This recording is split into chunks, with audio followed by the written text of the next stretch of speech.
Hey there! Welcome to Exposing the Hidden Reality. I'm Annette, career reinvention coach and caffeine-powered human. And I'm Sandra, women's life and leadership coach. I bring the woo to our conversations. And this is the podcast where we call out all the unspoken stuff, biases, outdated expectations, and all the things women navigate in work and in life. Yes. We bring to light what we see happening. Smart, capable women stuck in the same patterns because no one really talks about what's going on. We'll bring some difficult truths. Welcome, insightful experts. And sprinkle in a little chaos and fun. It wouldn't be us if we didn't, right? It's true. So whether you're walking the dog or tuning in during your commute, we're glad you're here.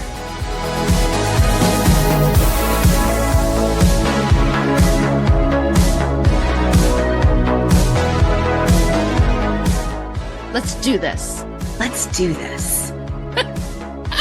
You want to do the let's do this together? Like 3, 2, 1, let's do this. All right, 3, 2, 1. Let's do this. Oh my gosh, I am so excited about today's conversation. And Sandra and I are welcoming Dr. Reincke. She is an amazing, amazing doctor with a ton of perspective on women's health, among other things. And doctor, if I can give you the floor to introduce yourself and tell us a little bit more about you. Okay. Hi, everyone. I am Dr. Reincke. I'm an interventional radiologist, which just means my subspecialty or my niche is working through catheters. I've been doing this for the last 10 years exclusively, so kind of 24/7. That's what I do is I work through catheters, helping patients, predominantly women. My patients population tends to be predominantly women with leg vein concerns. Most of the concerns are about medical illnesses, or medical concerns of those veins. So tired, heavy, aching, that kind of thing. I deal with a little bit of cosmetic, so a little bit of how they look, which, that's not covered by insurance, but that's what I do. And I love it. I love what I do. I love that. How did you get into such a specialized field? So what I would tell you, the shortened version is, I started out, interventional radiology is a pretty broad field, dominated honestly, mostly by men.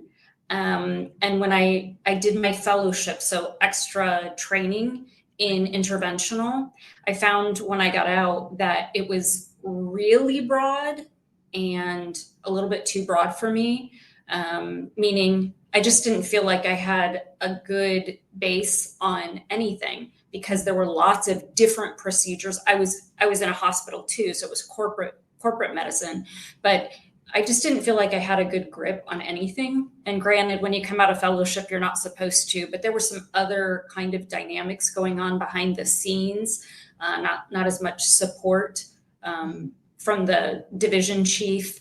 And that doesn't bode too well. So I started looking for something that was a little bit more niche that I could maybe be an expert in, the specialist in. And given my interventional radiology background, as well as I had been a surgical ICU nurse. So I had been a surgical ICU nurse and then a neurosurgery PA and then an MD. So a lot of background. I looked into veins because I had some information about them, and I knew that I could focus on one thing and be hopefully really good at it. So that's what I did. I started doing research and ended up landing a job here in Houston. That's where I practice out of, and it was the best fit ever. Sandra, you're on mute. Well, of course I'm on mute. You guys are supposed to be picking up my stuff telepathically. Your vibe.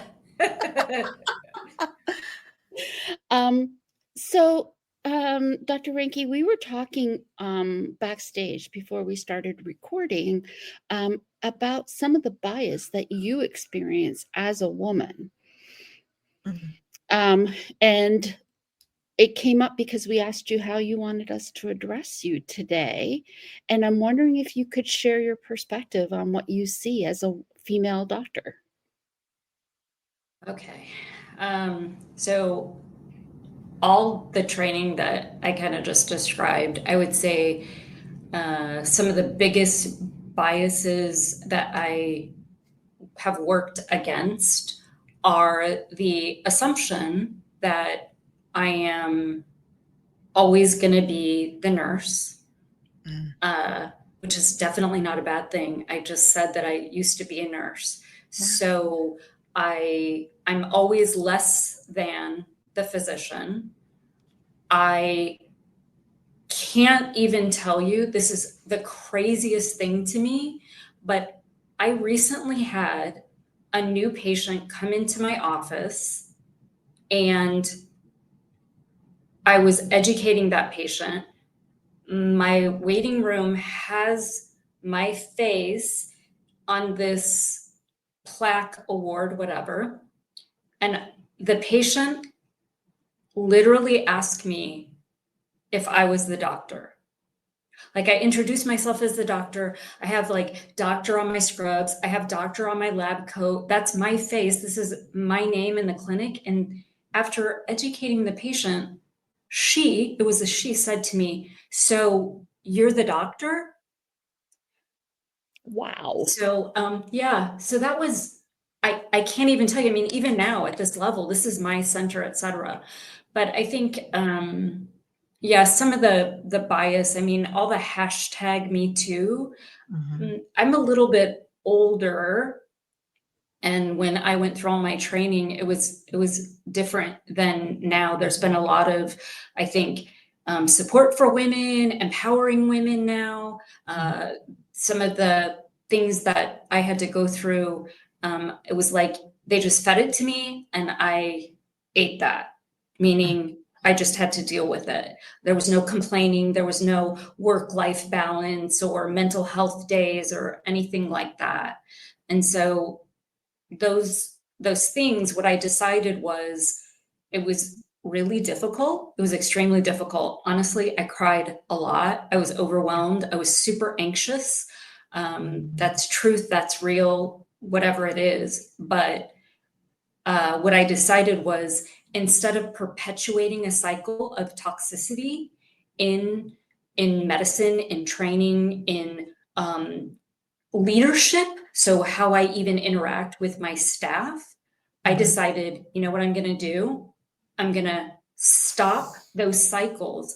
I can choose to treat people differently that show up for me in my practice. And that's what I've done. Legit. Like, every day, even my little sassy pants. Sometimes I kind of have to, like, reel it in, whatever, but I'm very appreciative of this opportunity. And I hope that it shows in the way that I lead, in the way that I educate my patients, in the way that I present myself. So that's what I decided to do, because there's a lot of like, are you kidding me? I could make probably a whole story, a whole book about all the craziness that has happened during, especially medical school and residency training. And I just decided that's not what I'm going to do. I'm not, and there's, to be honest with you, it's no disrespect to the Greek system, but there's a lot of like hazing that goes on in medicine. Like, this is just the way it is. You are supposed to, this is the way it's been, and so this is the way it's going to be. And again, I do think that climate, that culture is changing, but I just decided then, when I get out, that's not what I'm going to do. I'm going to change it, and I'm going to make it positive and for the better. One of the things I was thinking about while you were sharing that is just how much conversation there is about, the process of residency, and you stay up for all kinds of hours, and, there's so much discussion about the lack of sleep, and how that affects your brain and your decision making and your just your whole processing. And whenever it's brought up, it's kind of like, well, we all went through it and we're all fine, so this is the way we're going to continue to do this. That is probably one of the biggest, I think, something that needs to change the most. And it did change while I was in training. So it used to be that there were no limitations on the hours that a physician spent in a work week. Okay. And then, and then they limited it to an 80-hour work week. Oh, so much better. Absolutely, right? So even that, think of that, that's like twice as much as a normal person would be asked to work. And then again, I'm just being honest, it's about being honest, but you know, sometimes we would actually work over 80 hours in a week, and we had to log our hours, and we were encouraged to be honest. But then if we logged the hours over 80 hours, we would also be encouraged to figure out how we didn't work 80 hours in a work week, because then our program would be dinged and potentially lose funding if they weren't compliant. So it's interesting how that worked. You always had to be documenting under 80 hours, even though, frankly, oftentimes it was much more than an 80-hour work week. And it's not safe. It's not safe for the physicians. It's not safe for patients to be working under those conditions. And so I think I don't know the solution. I don't know what that is. You have a physician shortage in this country, Right. and maybe it's having more residents, and then you can spread the work out and not work so many hours. Right now in the state of Texas, this is just an aside, but in the state of Texas, they're allowing foreign physicians, so they're board certified in their country, Okay. to now come to Texas, and they can work almost like a resident. So they have to be supervised by a board certified physician to help with the shortage. And there's been a lot of conversation around that, about what board certified physicians think and how that will affect training physicians, because they're board certified in their country, but they haven't gone through a residency or maybe a fellowship, or are board certified in the United States. And so lots of conversation about that, pros and cons. And I'm sure you can imagine what, pros and cons might be. But yes, state of Texas, as far as I know, is the only state right now doing that. That is interesting. So trying to cover the shortage by thinking of out of the box solutions. Right. Yeah. I like that piece of it, but then what's the risk to patient care, and what's the considerations for somebody that's overseeing that person? So many questions. Right. So yes. I really liked when you were talking about how you decided to do it differently for yourself. And ultimately that came down to a leadership decision. So it sounds like you had some leaders be an example to you, and not exactly the example you wanted to follow. So talk a little bit how leading like a woman is different for you, doctor, and what decisions you made as far as your own leadership style and how you wanted to do it differently. So something that I always thought was like, when I was in each of these training positions, and I'll say, even this was a little bit the same, like in nursing school, a little bit in PA school, but it was really obvious in medical school and residency. What I found was you were kind of treated not as a guest. You were treated, and this isn't every, okay, but just in general, like what I saw kind of in general was, you weren't treated like a guest. You were treated almost like a malignancy or an anomaly, or like, you had this extra appendage, and you were always in the way, and you didn't feel like you were really wanted necessarily. So I said, it would be so easy, at least I think this is how my mentation is, like, it's so easy to make someone feel welcome. Think of somebody coming to your house. You have a guest. How do you treat that person? You welcome them in, you ask them, like, how could I make you comfortable? Or maybe what could I do to make your life easier? So for me, it starts with my staff appreciation. I mean, I could go on all day about what I do, because those people, without my staff, I cannot function, and I give it up for them all the time. But let's use an example. I have family practice physicians that rotate with me, ultrasound students that rotate with me, high school students, etc. Wow. What we always do is what you all do, and I was blowing you up about how I'm so impressed, which is this, the communication piece, right? So when we know that we have students or resident physicians rotating, we always make sure that we communicate with them ahead of time, remind them that they're going to be here, that we're happy, we're excited to have them the day before. Something I do, it's just such a small thing, but gosh, it shows them that we appreciate their time.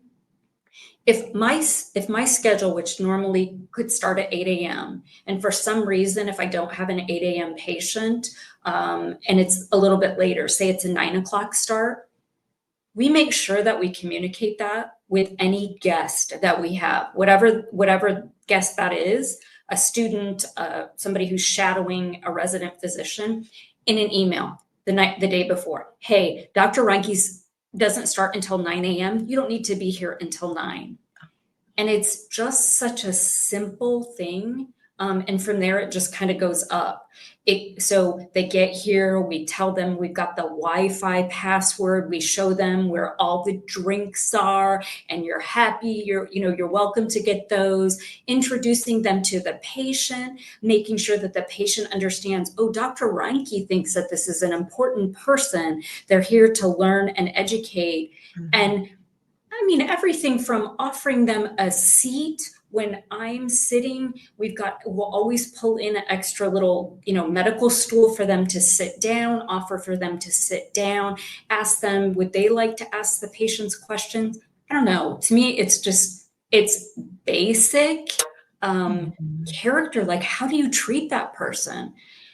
I know that it's somewhat of an anomaly in medicine, because all of our patients talk about how much they appreciate that. That's goal, right? That's goal. When patients let me know that they can tell that it starts from the first phone call to my amazing receptionist that makes them feel welcome, is super nice, etc., to their visit, that's worth it. I don't care if I don't treat a patient, if that resonates with your listeners, with you all. That's not the goal. The goal is educating patients and allowing them to make informed choices with that education. It's not how many procedures can I do. This isn't an assembly line. So I think in leadership and running my practice, the biggest thing is, treating people like they're a guest, whether that's a patient or my staff, or a true guest that we have coming in that wants to learn.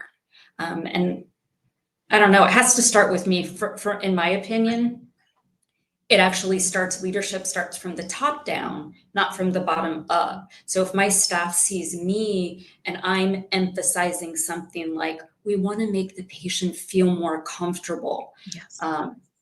Music, they can use their own phones, or we have a system, that Siri, we can say, hey, Google, play whatever. Yeah. Fans in the room, heaters in the room. It's everything. But I've never seen that. I never saw that before. And to be honest, I've never had a mentor that did that. I just kept thinking in my head, like, I am not going to allow these experiences, even though I feel like they're so negative and they're so toxic, to mold me. I'm going to do it the way I think we should be doing it. And it's served me well. I love what you said about, informing the patient. It's not about doing the procedure so much as it's about making sure that the patient understands kind of what is going on and that That's they can right. make informed decisions. And the thing that I love so much about that is that I think women in general, especially when we go see any kind of medical professional, often are dictated. This is what you need to do. Yes. It's almost like my patients are stunned when I tell them, when I give them the power and say, this is really your decision. Now, I will say, if a patient has advanced disease, the conversation it's still their choice, but it might be a little bit more where I say, I think you would benefit from treatment maybe sooner than later. That's a little bit different. Where the majority of my patients, it's just like, look, this is something, it's chronic. You're never going to cure this. So here are your options, everywhere from doing nothing to potentially getting some treatments that might help, and setting expectations. I'm not a magician. I don't have magic wand. I'm not going to cure everything about your legs that's causing, say, the swelling or the aching or the tiredness. So that's really important too, but definitely empowering patients, most of which are female in my practice. That's just how it lands. But I will say one thing that is this: 60% female, 40% men. So this isn't just a woman's disease. And I do want to make sure that's a really important point. But, empowering females for sure. This isn't, you have to do this. I walk in 5 seconds and say, oh yeah, you've got it. You definitely should be treated. This is very different way that we practice here at my center. Lots of other centers, you could go there and that's how they're going to talk to you. I'm pretty sure of it because I've worked with some of those people, but that's not the way we are here. It's definitely not our focus. When I was pregnant with my twins, I had preeclampsia, and my obstetrician was out, so his replacement was there, as well as the neonatal doctor. I don't remember his official title. But he came in and he was like already hooking me up for to induce. And I was like, no. Good for you. And well, I was 29 weeks at that point. So I was like, no, we're not doing this. And he got mad at me. He stormed out. Wow. He told me he let me know how many years he'd been practicing and what his position on the team was, and that I was making a big mistake not listening to him. Yeah, that's so outdated and egregious. Honestly, it should never be that way, but I'm sorry that happened to you. But I've heard lots of stories like that. Even now, right? Even in 2025, yes, we still have physicians, even like I said, within my field, maybe, that they go in and they don't give patients necessarily a choice, right? And it's just kind of like, yep, you've got it. Yes, you need to be treated. But it's never like that. It's usually never life and death. Like if it is, you aren't talking. Okay, you've got a tube in your throat and you're on all kind of pressors or medications for your blood pressure, whatever. Like when it's like that, okay, I get it. That's life and death. Right. But one thing that we really try to educate our patients is you have a choice. It goes from nothing to maybe not even procedures, but maybe it's conservative measures, to maybe like with your case, how about you give me some options? I'm 29 weeks. I've got these twins. I'd love to take them to term. Okay, good. You're the neonatologist. Great. That's not what we're here for. Is your CV or resume? We're here, me and my threesome with these babies, to figure out what's best for us, not what degrees you have on the wall. Okay, I'm good with that. You're the neonatologist, but let me make some decisions. So I'm super proud of you. Thank you. Thank you. I wasn't doing anything until my obstetrician came back. Good. And he actually ended up leaving me his home phone number and said, if you encounter anything like this again, you call me. That's me. All my patients have my cell number. Mhm. So I can tell you too, kind of going back to what Annette said, like, how is it a little bit different being a female? I remember even like 10 years ago is when I started doing exclusively venous insufficiency, vein disease, whatever, synonymous terms. And I remember giving out my cell phone number and getting a lot of heat from people, physicians saying like, oh, that's such a bad decision. You know, they're gonna abuse that, et cetera, et cetera. 10 years have gone by. I probably treated 10,000, done 10,000 cases. Never once has anybody abused it. But I'll tell you what I have heard is, oh, it's just peace of mind. That's so great that Yes. you do that. Thank you so much, etc. So Yes. yeah, I feel I do that too. I give the number. well, when people are giving you that, oh, that's a bad decision. Oh, you're going to regret that. I feel like that's their insecurity coming out because they would never do it. Doesn't mean it's not the right decision for you. And that it keeps coming back to this, this advocacy for ourselves. What can we do? What kind of information can we have at our fingertips to help us make powerful, important decisions for ourselves? If I never call you, but I have your phone number, I know that I can call you. And that gives me a moment of power. Maybe I decide instead to send you a message. Maybe I decide I'm going to call the office on Tuesday after the holiday, whatever. Yeah. It just gives me the feeling of power because often women are gaslit.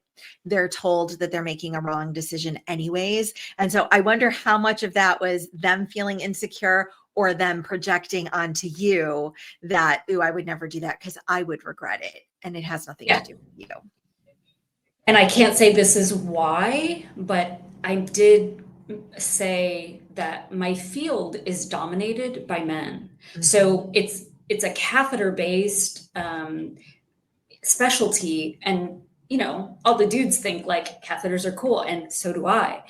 But in that particular group that I initially was in, it was me and like 8 or 9 other men. Sure. I don't know if that's why the comments were made, just because, you know, they're men, or if it was maybe because they were insecure, or maybe it was because they were insecure men, or like you said, maybe it's not about insecurity, just they wouldn't do that. It's okay. You don't have to do it. There's multiple ways to do the same thing correctly or right or whatever, right? Just because you don't choose to, I'm not dinging you. But I do think that one thing for sure that I noticed is, like, believe it or not, I know you're going to fall on the floor right now. Don't, because I need you. Okay. But I'm kind of introverted. I really don't like this is pushing myself, like public, being in the spotlight, etc.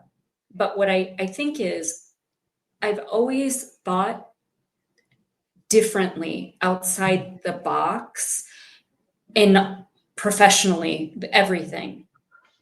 And I would get people, just pushback is the best way to say it. And I used to think like, oh, maybe it's not right the way I think, or maybe I'm the outlier because I think differently. Again, leadership is a perfect example, how I run my clinic, etc.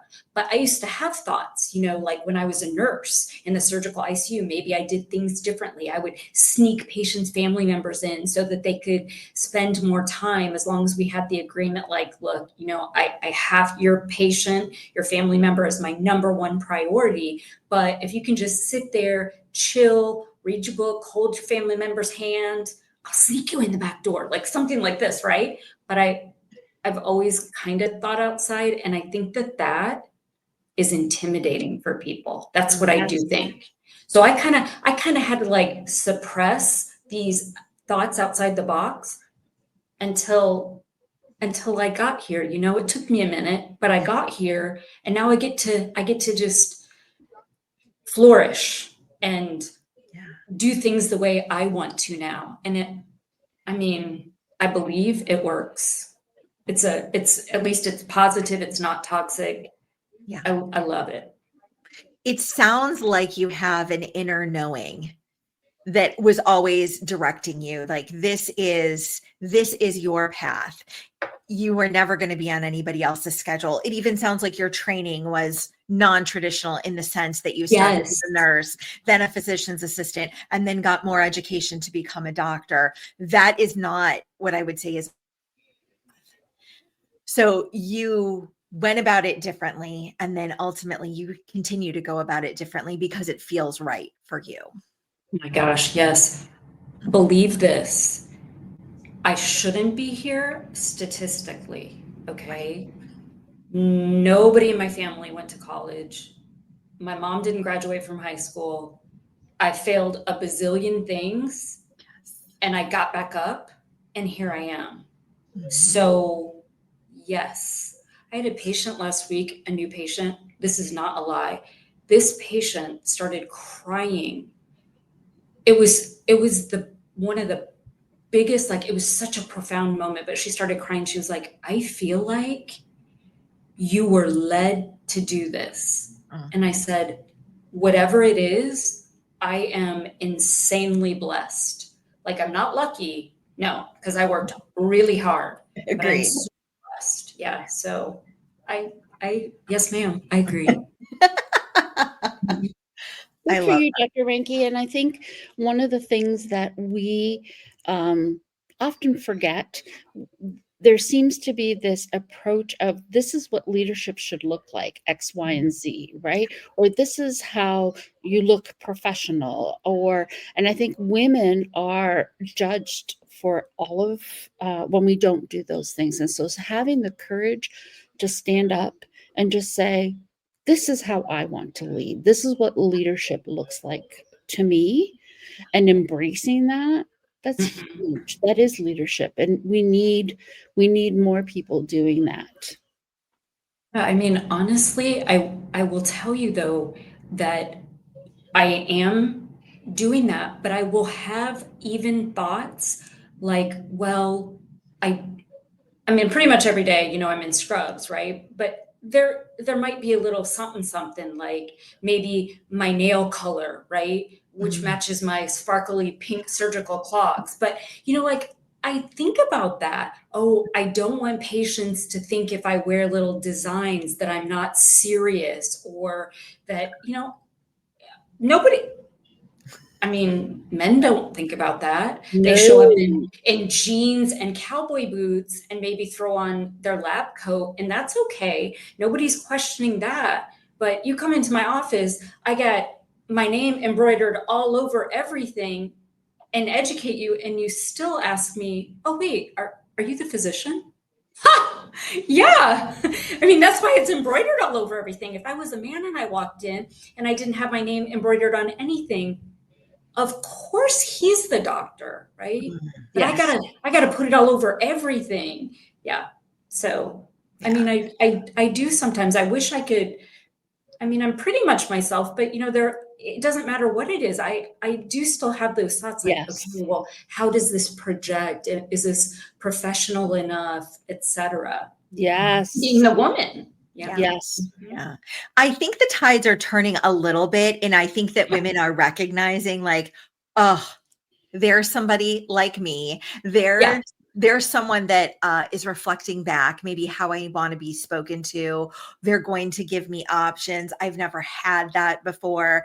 I was talking with a client of mine today because she was receiving some sort of medical care and was feeling unseen and unheard.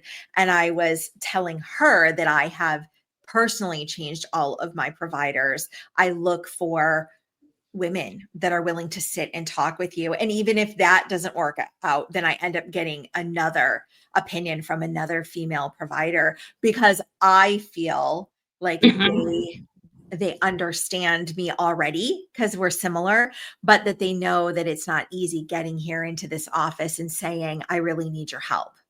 Yeah. And that's what feels so different for me as a patient. So I appreciate when somebody is showing personality, or like, I went to my last gynecology appointment and they're like, "Ooh, you're just about that right age for perimenopause." I'm like, "Yeah, thanks." And they're like, "I'm still going through it." But it was like a real conversation and it felt good. It didn't feel like I couldn't be myself and say like, "This is what I'm experiencing." So I Yes. love that you create that environment for anybody that comes to see you, but especially women. Yes, it's really important. It's, top priority for sure. Yes. Thank you. And women in general don't make time, right? I Mm-hmm. don't have time to go. I have this meeting. I have to take so and so. I have the vet. I have the groomer. I have this. I have the report due. I have to get the shopping done. It's like we don't make time to follow up on those things we should. Do you see that Yes. in practice? Yes. Yes. I would say that women, the reason that my demographic, I think age wise, is maybe 40s or a little bit, maybe mid 40s, is because we've had, we've been the wife, we've had babies. It's been 18 years, and now the kids maybe are, it's an empty nest. And then you start thinking, oh, yeah, these veins I've had since I was sometimes even 18 or in their 20s, and they've been bothering me or whatever. Yeah, it's time for me now it's me time, because I've taken care of everything, and now I get to focus on me. So yes, I see the same thing. That's why I do believe that my demographic is like at that age, and they'll tell me that too. The kids, I've taken care of them. I don't have to take, or I don't know if have to, but I have this luxury of having children that I get to go to a million different activities and drive them around, whatever, be the chauffeur. I don't have, that's not in my life right now. My kids are in college or they're a little bit older. So now it's me time. Yeah, I love that. I love that they're investing back in themselves. What about community, Dr. Reincke? What kind of community have you built around you with like-minded professionals? Because it's so hard being an entrepreneur, a business owner. So do you do it alone, or do you have a supportive community that you go to for help? A little bit of both. Mhm. Primarily though, I have to tell the truth, right? So primarily it really has been mostly me. Yeah. Getting to this point, everything I've done, decision making, etc. However, I will say that within the last year, I did join because I found out about it. That's why. It wasn't that I was adverse to it before. It's just like, oh, okay, so there's a group of female physician entrepreneurs in Houston. So I joined them. Okay. So it's like the Houston Female Physician Entrepreneur Group. So there's that. And then there's a Women Council of Entrepreneurs that I just a couple months ago also. So it's not just physicians, but women entrepreneurs. And I started attending, they have like monthly meetings for, let's say, different suburbs of Houston that you can attend. So that community, yes, I've invested in that.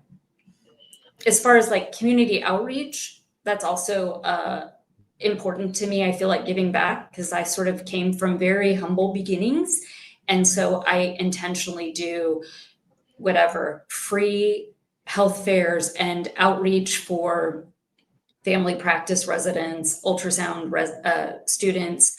I also intentionally tried to target or focus, maybe not target, because that almost sounds like I'm stalking, but it's not. I'll say focus Focus. on Got it. Okay. underserved or minority populations with education. So Hispanic, Vietnamese, African American, Black, etc. I definitely do very intentional outreach with them in the community. That's amazing. Yeah. We I don't know where I was going to go. That's okay. My brain just went, I was going to say that Sandra and I actually met through a women's entrepreneurship group. You did? So that's how we met each other during the pandemic, when everybody all of a sudden was all alone. And then we figured we needed people more, and we intentionally, and at times, right, with what you're saying too, a couple of years ago, you had to reach out because you had to make that connection, because without the proactive way of doing it, you really were all alone on your island and without support. And even not support, right? Sometimes you just need somebody who's in it with you to be like, yeah, this sucks. Let's acknowledge it. Okay, I know, we did that, right? and now let's figure it out. Yes. Yeah. Like you said, it was intentional. Even recently, like I kind of felt like I've always felt like I'm in a great place. I have zero regrets, but not just about this, but like in life, stuff happens. Yeah. What's your perspective? Whatever. Maybe it's easier for some people, but for me, I'm just like, we're moving on. But you know, I wanted to level up, and I wasn't sure what that looked like. I didn't even know what that meant for sure, but I felt like I had 10 years of experience. So, you know, I had established myself in this specialty. My staff was good. They're spoiled just like they should be. I do anything I can. But I was like, you know, I'm not very good at online presence, meaning social media stuff. If I had to be honest, I wouldn't even want to do it. It's not my style. My style is like, yeah, I'm a doctor, come in and see me, whatever. But I also know that it's important. Not all my patients are going to be 40, 50 forever. There's this whole generation that wants to be educated and informed, et cetera. So I pushed myself I got a coach about business, and man, she's amazing. She's awesome. And she taught me a lot. And that's because I was open to it. I said, it was a little bit scary. You know, I said like, I don't even know how to do much more than send an email. And then she got me I was already on Instagram. I have a marketing team, but some of the interaction, teaching me about that, publications, it's just been amazing. But it was pushing myself, like you were talking about with the pandemic. It was kind of like pushing myself and just making that decision. It's not necessarily about driving more patients in. I'm good. It was more about how can I maybe enhance this kind of facet that I haven't really put a lot of time into. I don't know, because I was too busy, you know, starting to practice. Yeah. It was scary, and I did it anyways, and it's paid off. Yes. Yeah.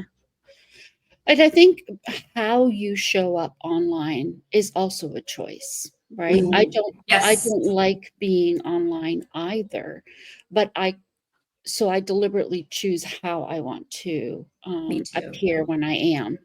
Yes. I am so glad that you brought that up, only because let me tell you, I love laughing, love it. Like, oh my gosh. But when I'm professional me, I do laugh with my patients, but like how I show up on Instagram, Facebook, even TikTok, which kind of has this, to me, this is my opinion, but it's kind of like you can be silly and funny and, oh, here's the newest trend. Girl, I must be so boring because all my stuff that's like online and YouTube, whatever, it's all very medical and professional. I'm not saying that you can't be silly and professional. Don't get it twisted. But what I am saying is, for me, what feels authentic is providing educational information. I feel uncomfortable to be silly. Like I like fangirl all these physicians that are doing all the newest trends. And I'm like, oh my gosh, I'm so not like that. But I don't want people to think I'm stuffy.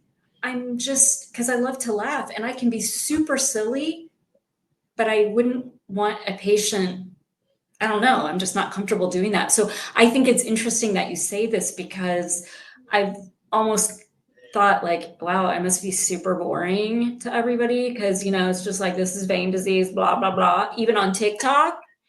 But I can't do it. I just have to show up like, this is what I feel comfortable doing. And that's what people are looking for. The people that find you there are appreciative of the value, the education that you're delivering. And so if that's how you choose to show up, that's great. And then when they see like something like this, which is a real in-person interview, then that's when they can see your silly side, or they can come see you in the office. Yes, And they right. can see that you're a multifaceted person, but they appreciate you for that serious education that you deliver, which they might not have been able to get anywhere else. So think of that. Right. Think of what you're doing. Yeah. I don't get down on myself about it. I just know that, like, if I were to say something else that I do, I know it's different, but TikTok is a big platform where I see all this stuff about you want to become an influencer or get money to do. I have zero interest in that. It's okay if you do, but that's not why I'm there. That's just one more way maybe somebody stumbles upon me and says, oh, because I have had one student who came in and said, they emailed me, hey, Dr. Reincke, I saw you on TikTok. Can I come in and shadow? And I let them. They came in, they're pre-med, whatever. But yeah, I just, I'm not down on myself that I'm not that way. But I think that I'm not on those platforms. I'm not trying to get paid. I'm not trying to have products that I'm selling, nothing like that. And again, this is just about me talking about me. I don't, that's great if you do it, but I go on there and the majority of what I do is like other people's things and say positive things about other physicians or it doesn't have to be a physician, but I really try to be just encouraging with the things that I say online. It's super intentional and I don't want anything back. It's not totally altruistic, but it kind of is. So I try to, when I do go online, I try to make it positive stuff like, hey, you're pre-med, you got this, girl, whatever. Good for you. And people, I'm sure that helps people feel seen. And I hope so. Sometimes that's all you need to keep going. So it is. That's amazing. Well, Dr. Reincke, listen, I'm sure we could talk all day and we would love to. So maybe we'll talk again in the future. But okay, yes, ma'am. If people wanted to get your amazing videos or come see you, what's the best way we can get in touch with you? Email is my name, Reincke, Vein, Vein, center.com. So that's my website, has tons of videos, information. Instagram, it's my last name, Reincke _vein.center. And it's the same thing, tons of information, followers, whatever. So those are probably the two best ways. Okay, that sounds amazing. Thank you again for hanging out with us. And we're so appreciative that you shared your experience. Thank you for having me. It's been great. Awesome. Thank you. Thank you.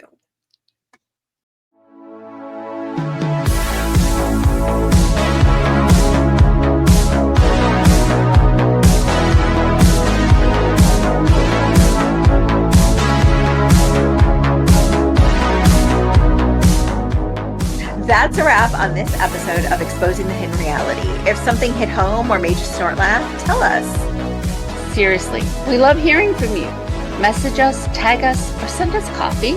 We love coffee. And hey, leave a review. It helps more women find us and boosts our egos. Which are like fragile, like suspiciously fragile. True.